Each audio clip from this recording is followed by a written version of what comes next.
What's up, everybody? We're back with the podcast. We're gonna be We're gonna be talking about some like creative stuff. Asking my friend Tayshawn, another fellow creative of mine, some questions that I think. How you doing? Oh, I'm chilling, man. Only if you are. All right, yeah, I'm chilling. Yeah. I'm chilling. Only We're good. If you guys are. We're good. Then I'm okay. chilling. First question. Mm-hmm. In 2023, or we're just recently in 2023, so maybe like 2022. Mm-hmm. Do you think that being a creative is more of like doing it because it's the popular thing to do, or do you think it's something that people are like actually wanting to do, and like so they're choosing to like pick up a camera or pick up a software, or pick up a paintbrush or something like that? That's a good one. I think honestly,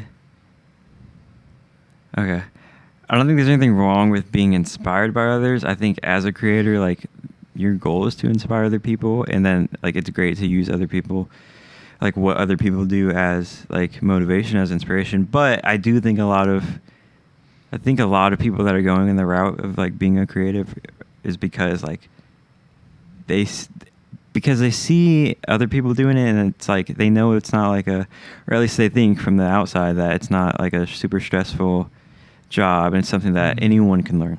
Yeah. Is what they think, and it's like they do it because a lot of people are doing it. It's cool. They know people that are doing it, and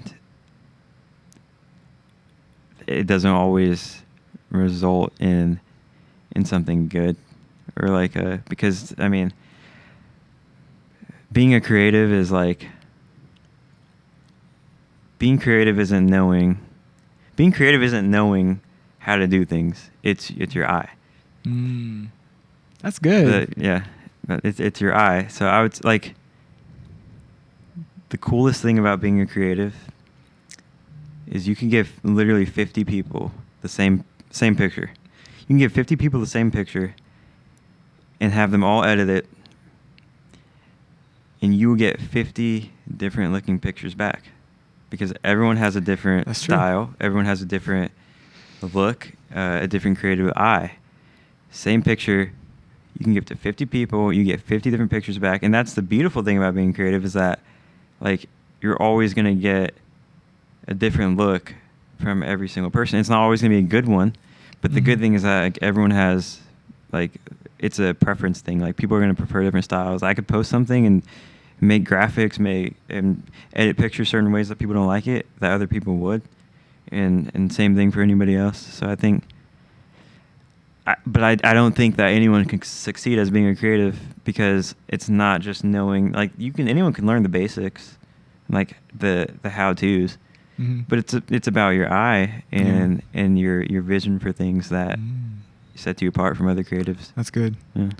I also think it goes into like how passionate you are about it too, because like you can hand somebody a camera to like you, and then hand it to somebody who loves doing administrative work, and they could get some stuff, but it's not gonna like, you're more passionate about it, and so like your thought behind everything is more like you're more eager to do it, you know? Yeah. You can do anything just to do it. Yeah. You can learn anything just for the heck of it. That's true. You can apply whatever you learn for the heck of it, but what's natural is your eye for things.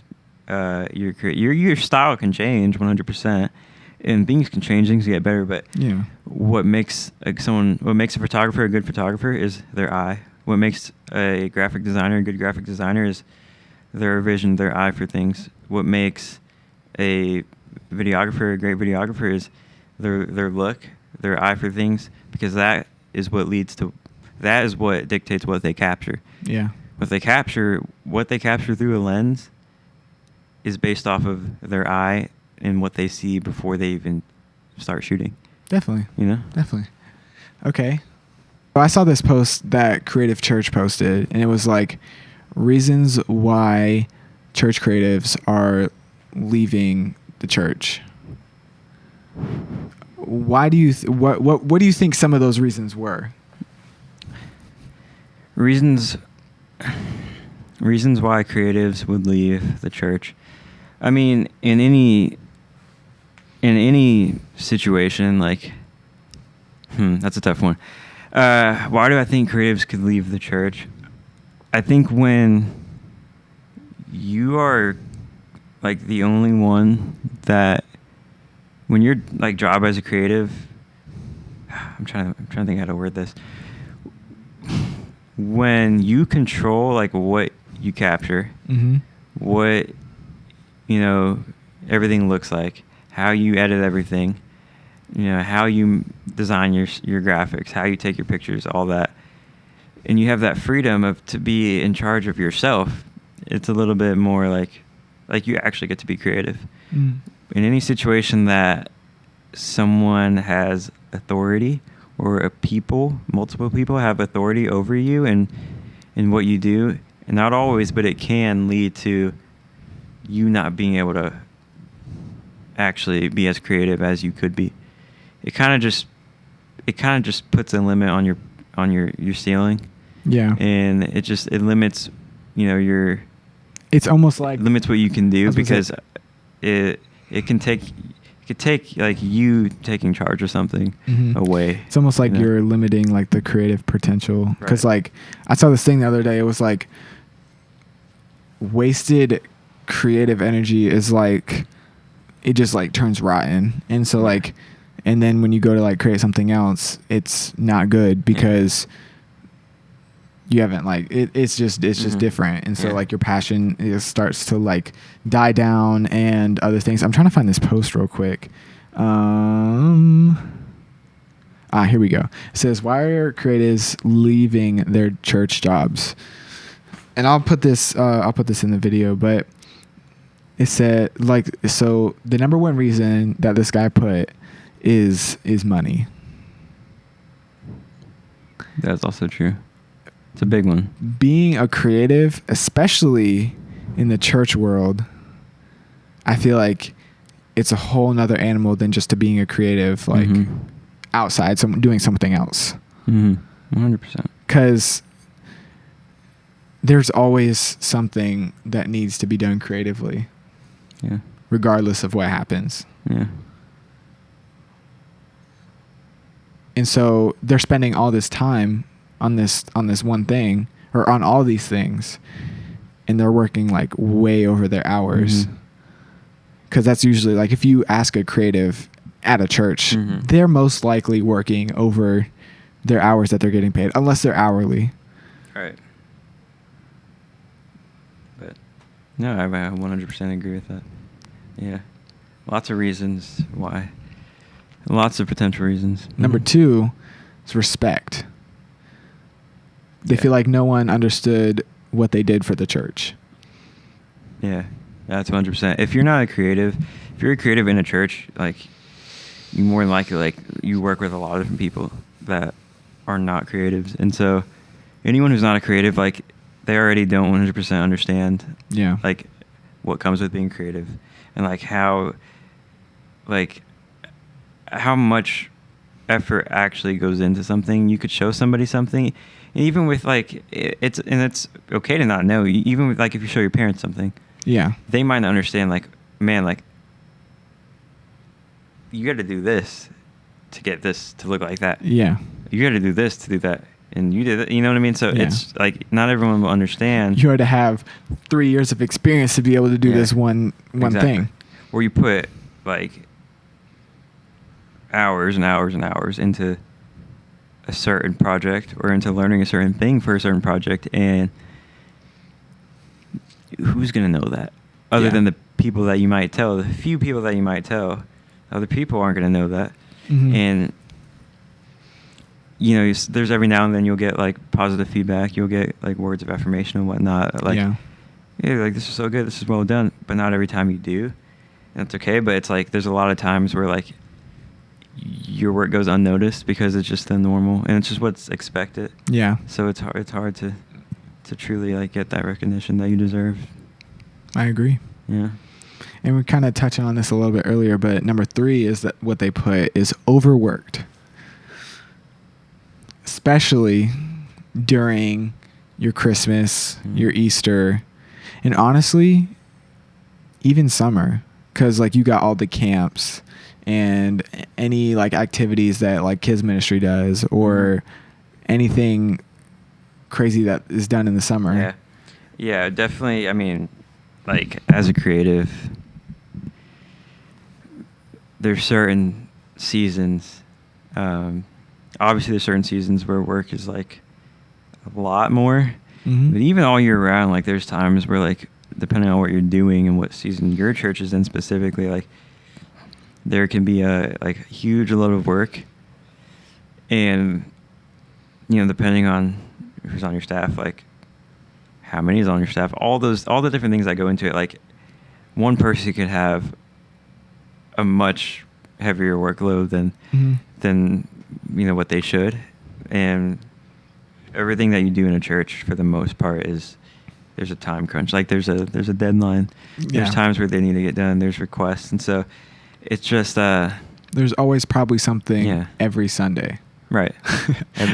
That's true. Every Sunday there's at least usually at least one thing. And sometimes you miss out on things because of how much you have to do, and how much pressure there is on certain projects and whatnot. So So the fourth one that they put is toxicity. So in a toxic environment, people tend to work in silos, have a negative office politics, and deal with a lot of drama. Drama's a big one. I feel like the toxicity in like, I don't think it for our experience, I don't feel like it's necessarily in the creative department. I think it's the creative department and the other departments.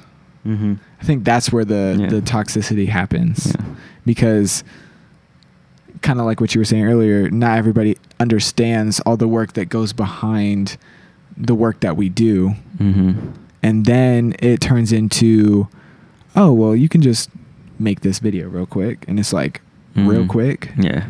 They underestimate how much work some things really can be. Yeah, for 100%. Sure. They underestimate like how,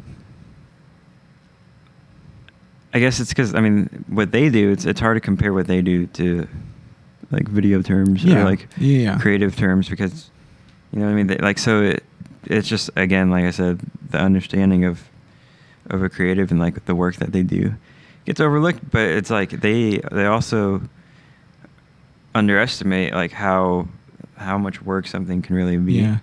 And honestly, I feel like it can go like both ways too. Like they don't understand what we do as a creative department, but also we don't necessarily fully understand what they do in their department. And like that for them is the equivalent to putting out a video or something like that. Yeah. I feel like it goes both ways there. Yeah. They just think it's your job. It's what you do. Yeah. You're good at your job. You can do this real quick. Yeah. Good for us, but it's really not only all the other projects that you just threw that on top of. Yeah. But that's true. I mean, a lot more goes into it than you think. With every video, with every photo shoot, with all that stuff. So yeah. Definitely. Okay, so the fifth one that they put is the work, and what they meant by that is the work they're doing feels meaningless to them, and especially if there is a vision vacuum, meaning the creative has an idea, and then a person higher up or something doesn't handle that situation correctly and is like, no, you're not allowed to do that. Instead of, I like that idea, let's do something, or like try and build off of what that is. Yeah. I think, what was the first part? What was that? What was the point in that? It was saying like the work, and the work that they're doing feels meaningless to them. Yeah. Yeah. I mean, there's like anything that you're doing, like when you're doing a project in the creative world and you're like given what to do, that kind of eliminates the whole creative aspect of it. Yeah. I mean, I don't know the exact definition of creative, but creative is being able to, make things look how you want them to look in your own way, in your style, in a unique way, right? So there's times where it's necessary, but when you're given something, it's like, you got to do it this way.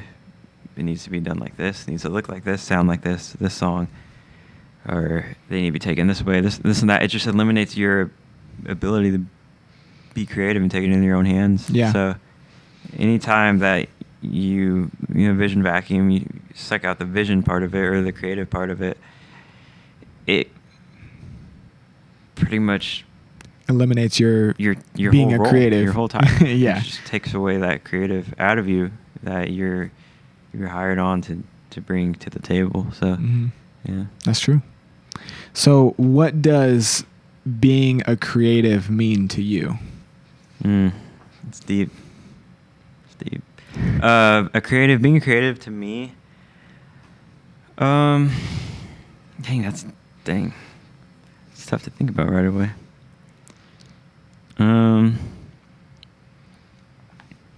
I would say being a creative to me is like, for me personally, being a creative is taking what I know and what I've learned, whether it's self-taught or, kind of inherit it from somebody else, whether it's self-taught or what, taking what I've learned and being able to use like my vision and just make things the way that I see them in my head. Yeah. For me, like when I love being creative, and I miss my camera right now, but for me, like, also his camera, he went to go turn it on one day and it literally just did not turn on. Hopefully by the time you're watching this, everything's good.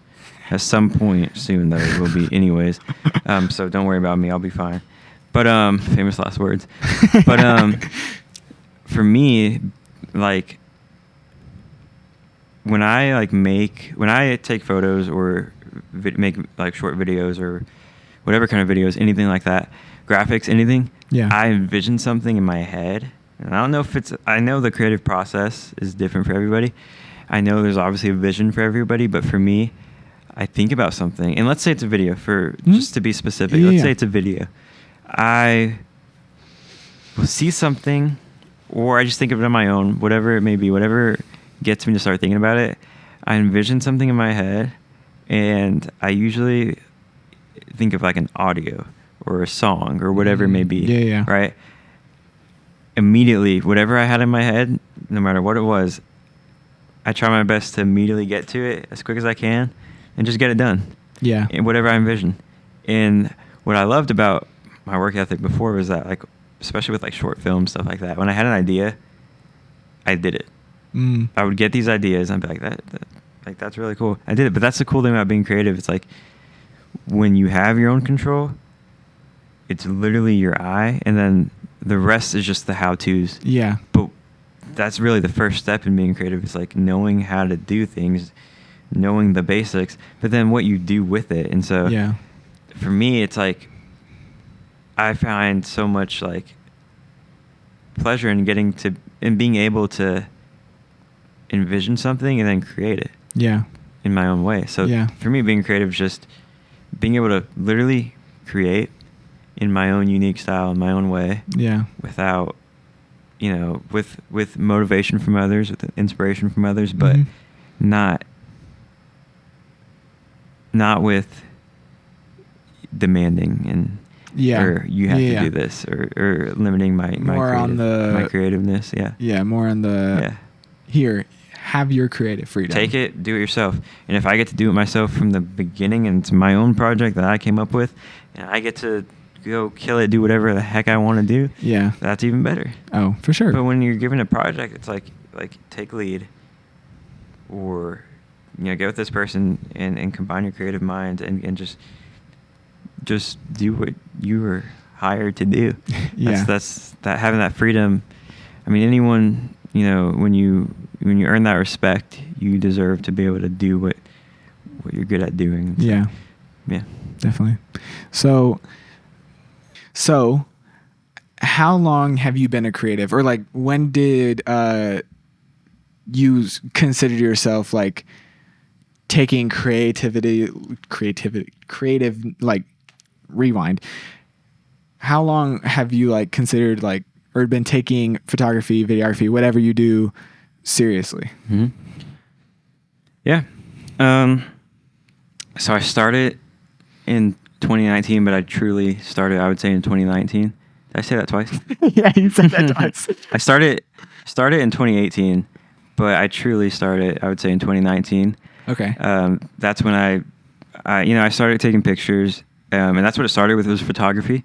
It started with photography, and then 2019, I discovered, like, it's a true passion of mine. Like, I like this a lot, and I started to get better at it, and I learned the basics, and then, but like I said, it's more than just the basics. There's the how-tos, and then there's your creative eye, and so I realized that I had a creative eye and a vision for things, and so, with more experience as the years went on, like, I got more practice, and I got better at it, and that's when I started doing videos as well. Started with short videos, and then got into bigger projects and whatnot. And same thing with photography. I got into bigger projects, and then actually, later on in 2022 is when I started really getting into graphic design, and that's been one of my favorite things that I've ever learned before. Nice. So it's been about 4 years now that I've been I would consider myself a creative.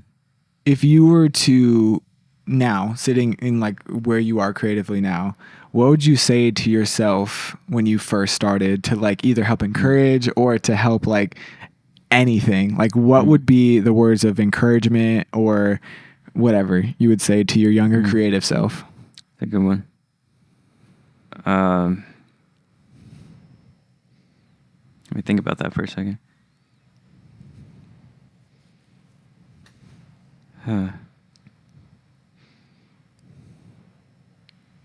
I can come up with such a good answer for that. I know I can. No, you're good. You're good.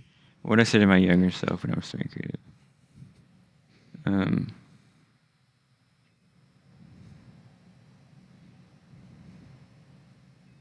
Okay. I would say.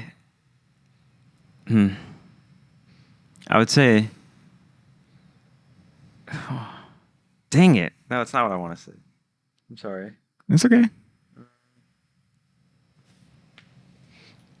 We'll cut this though. I would just say it's not about how much it's not about how much I know, but it's about no, I feel like I said that too much too. It's not really what I would say. What would I say to my younger self, Brent? I don't know. What would you say to your younger self? What I say to my younger self? What would you say to your younger self? I would say something along the lines of, don't compare your work to other people, especially people who have been doing it for 5 years and you just started, because clearly you're not going to be as good as them. I would say, like, just be consistent, because that's where most of your growth comes from. And I think I would also say, surround yourself with people who are like-minded and creative in like the creative aspect as you. Okay. Yeah. All right. Yeah. I would say use others as inspiration. So not in a comparing yourself way, like you're saying, but for sure, like, if you see things and like you're inspired by it, like, that is perfect. Like, you should be motivated by the other work you see, and just know that, like, everyone's work looks differently.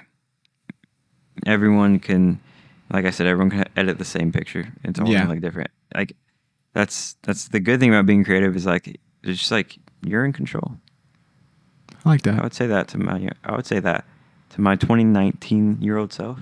2019-year-old. To my 2019 self, I would say you have full control of what you do creatively. Yeah. For the most part. Yeah.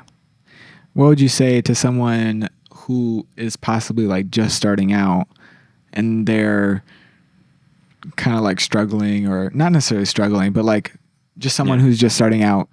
What would you say to them?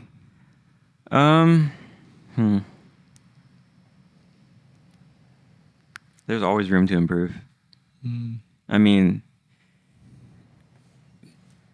being a creative isn't for everybody, but that doesn't mean that if things aren't going your way at the very, off the rip, that there's not room to improve. Like, your goal as a creative, no matter how good you are, should always be to improve.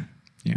Like, as you get older, as you continue to get years of experience, like, you should want to improve and get better. Like, you're along the whole way. Like, it doesn't matter how long you've been doing it. Like, there's always room for improvement, and that should be your mentality.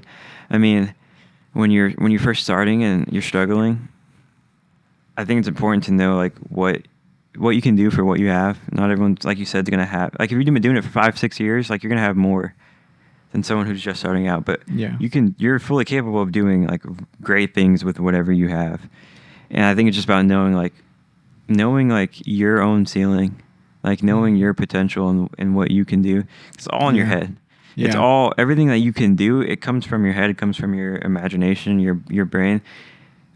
And then it's just about doing it and doing what you thought of, doing what you planned on doing. And all of that, comes with learning and practice and experience. But whatever you're envisioning, like, it's not impossible. It's not impossible to do. There's always room for improvement. Yeah.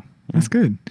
So I spoke about this a little bit, like, what I would say to my younger self is surround yourself with people who are like-minded in, like, the creative aspect. So how important do you think it is to have friends who are creatives, but also, like, have, like, the same, like, creative mindset / just energy or whatever? Like, how would you say that, how important do you think that is? Yeah.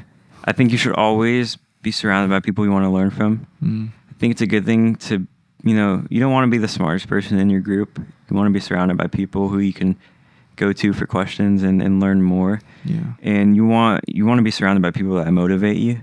And so, the people you want around you, you want to be comfortable with them. Because if you're not comfortable with somebody, you're not going to go to them for things that you would go to, to someone who you're fully comfortable with. So I think the people you're around should, have similar energy to you 100%, but you should all be the same. You should all, have different styles. Like I said, you should all, have, to an extent, a different work ethic, but you should be able to use those things as fuel, as motivation and as inspiration. I think you should be able to learn from the people that are around you always.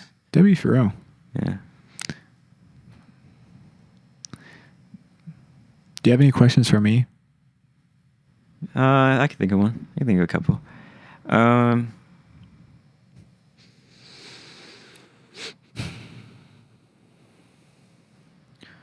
No, that's kind of too broad. Well, what's like the biggest obstacle? What's the biggest obstacle in being a creative? Ooh. For me or just in general? I would say for you personally. Okay. Or maybe what you think could be the biggest obstacle for other people. Okay. I think, so, well, I feel like everybody's obstacles vary because, like, for me, I feel like my obstacle is comparison. And, like, for you, your obstacle might be something different. I don't know. But I think it's kind of back to the surrounding yourself by people that are like-minded in you and push you. Because if you're surrounded by those like-minded people and, like, you're like, oh my gosh, I wish my video looked like this, and like, I can't believe that I can't make it to look like this or something else like that. It's like you have somebody there to be like, yo, what you created was amazing. I mean, obviously everybody's their own worst critic. So yeah, you're never going to look at your own work and be like, oh, like, I mean, you might like it. You'd be like, oh yeah, I'm proud of that video. Yeah. But you're always going to be like, oh, I could have done this and this. I was going to say, you can always do this and this better. Yeah. I was talking to JJ, and I was like, being a creative and, like, always looking at your work is like looking at yourself in the mirror, because, like, you look at that every day. you obviously don't like see the changes and like see all that stuff. You don't see the growth, but then like you go to like a family reunion and you see that grandma that you haven't seen in forever and like, oh my gosh, you've gotten so big. And it's just like, that's true. Yeah. That's because they don't see you every day. And so also goes to show that like, don't put your validation or your work, don't have like those things that come from your work and what you create validate you creatively because you'll be left empty. Because nobody will ever really like validate you enough to like feel fulfilled creatively. I feel like that's just in general. Which for me, I think is, I know that God has given me this gift of being able to like put together a video or take a photo or just to be creative in general. I think everybody has a gift of creativity because God is the creator. But side note, but also like knowing that and like knowing that my value doesn't come from what other people say. It comes from what God says. And that, granted, I know there's always going to be work that I think that is okay and that I could always do better. But if I were to look at what I'm creating now and then from when I first started, it's just like, yo. Yeah, that's true. That's wild. Yeah. It's like when you look back at your camera reel or your photos, you go back to like 2006. We need to talk about that. And you see your little 2006. You look at your little jit self. Yo, who is crazy? It is crazy. So you do more video than photos. What is like the most exciting thing about being a videographer? Like I do video. Like I'm a videographer. You're telling somebody like I'm a videographer. I get to do, like, what is it? Like what's the best thing about being a videographer? I mean, honestly, so like I had this thing where it's like a video or a photo is worth 1,000 words, but then it's like a video is worth 1,000,000. And it's like, I agree with that full-heartedly because I think that when you can express what you're feeling or what someone is going through video form, I feel like, granted, a photo can evoke that emotion, but like if you can tell the story in such a compelling way that the person who's watching that to feel that emotion as well, or it doesn't have to be anything like super depressing or like that, or it could be happy. It could be like, I've been enjoying shooting sports recently. So like the story of hungry competitiveness. Exactly. So it's like being able to like find that or show that tension of like a close game or find the, like you said, competitiveness of like, oh, who wants it more? I feel like it shows like being able to share emotion is probably one of my reasons why I love videography as much as I do. Yeah, it's good. It's good. So what do you consider yourself more like? What would you do more? Do you think? Probably photography. Photography. Yeah. So why do you like photography so much? That's a good one. Uno reverse. Okay. I'm going to say pretty much what I said earlier, right? But more in detail. So, sorry. It's okay. You're good. We'll talk about photography specifically. There's so much beauty in being a creative, right? And I love videography too. But in photography, I'm trying to think.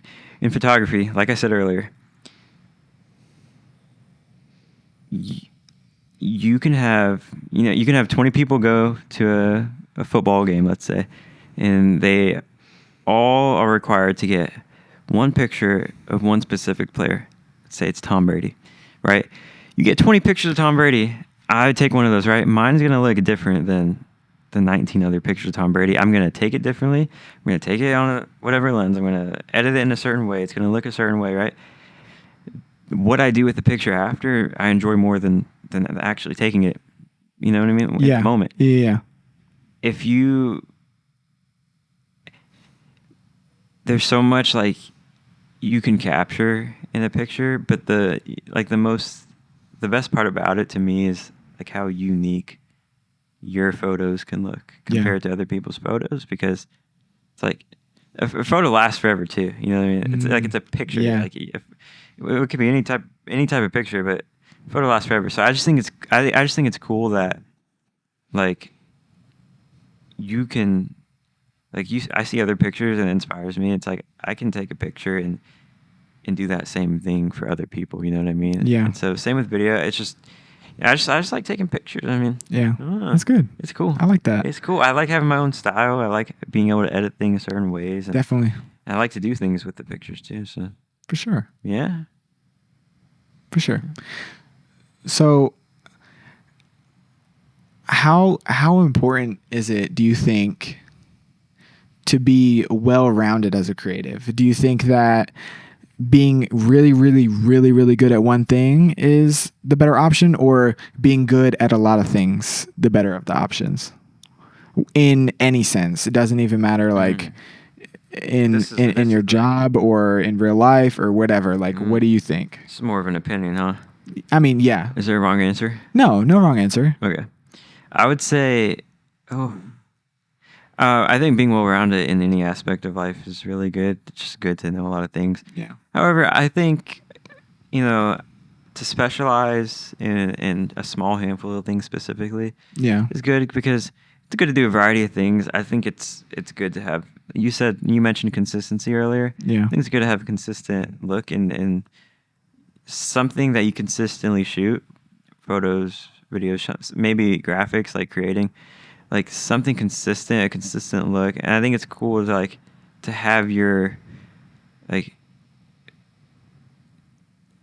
something that you consider your bag. Yeah. That's like sports photography, like sports video, content creation, like that's my thing.